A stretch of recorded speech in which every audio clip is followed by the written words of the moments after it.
It's a small piece of advice, but it just speaks to how Jack hired individuals, and he wanted us to be authentic. He wanted us to teach from the heart, so to speak, and he gave us a lot of leeway. He surrounded himself with a team of administrators and faculty that he called the administrative team at that point, and he used them in his major decisions. For someone like me who came in as a young teacher here, I was blessed to have somebody like that who could essentially say, we're glad to have you here, and now get to work. He was in the business, in the education business, and being in that business, he knew where the good teachers were.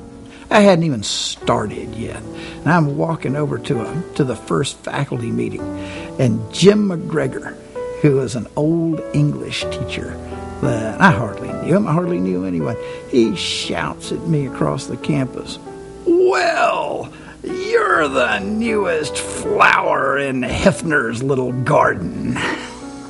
Jack had a knack for identifying people who loved to teach and loved young people.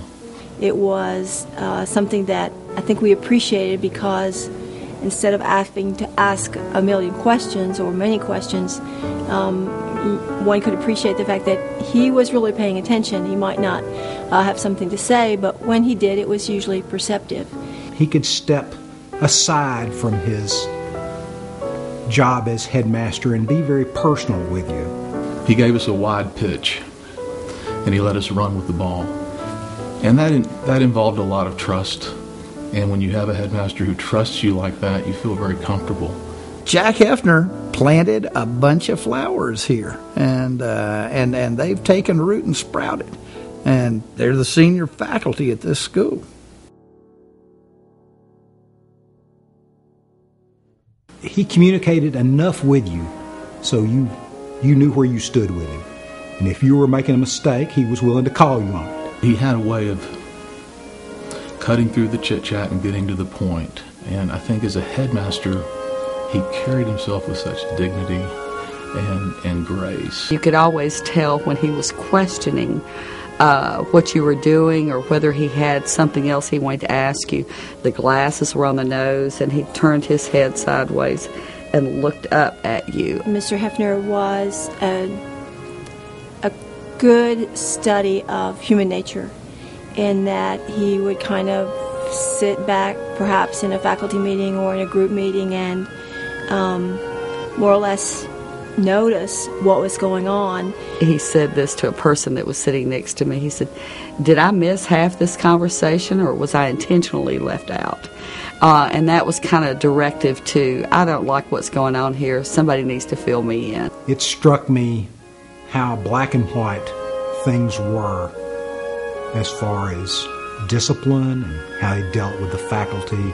He was very, very fair. I know he put out fires the way all headmasters have to do. He never looked ruffled. He never looked frustrated. He never seemed upset to me. Three things that would be Jack's legacy.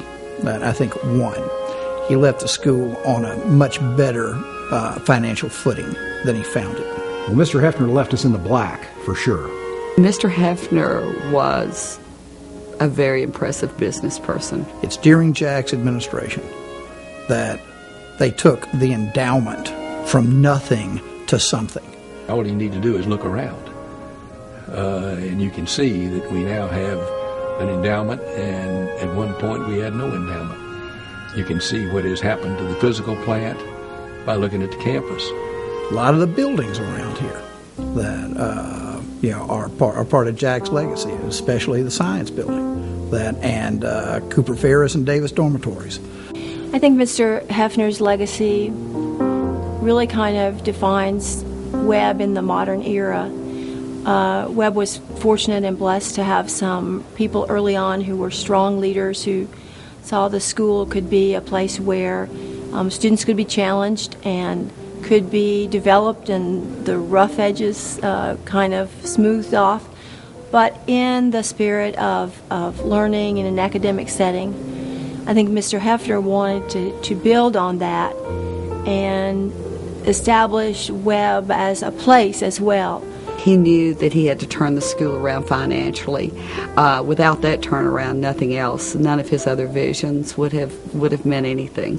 That had to be first and forthcoming. So after that, then he put into place the things that he knew it was going to take to make a strong foundation here. He left us the science building, and he put us in the black.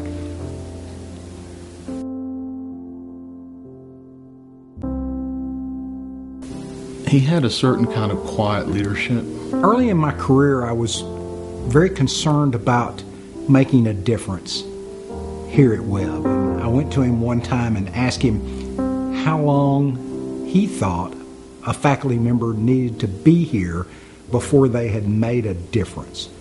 And he was very quick to say, 4 years minimum.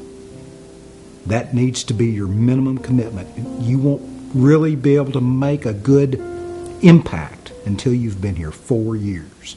He gave me the confidence coming in as a new teacher to go about my job and not essentially to tell me every day or every week that I was doing a good job, but to know that he certainly, and as someone who had traveled widely himself, who was well familiar with French the language and languages in general, kind of gave me the confidence to go about setting up a program that I'm happy to say has continued on for a number of years here. He brought me in at about age 30 and turned me loose. He gave me a lot of rope. I didn't feel micromanaged at all. We have lots of folks who get in and do the day-to-day work at Webb, but I think to have someone, to be blessed to have someone like Mr. Heffner who really is a leader figure, that helps the school kind of square its shoulders as well. It took me a while to gain support and for the kids to get to know me, but I felt like Mr. Heffner turned me loose and supported me and gave me as much flexibility and support as I needed to make the program grow. I think the one thing that will always be remembered about Jack Heffner was he was going to do the right thing no matter what. No matter what the outcome was, and his heart told him what was right, and that's what he led with.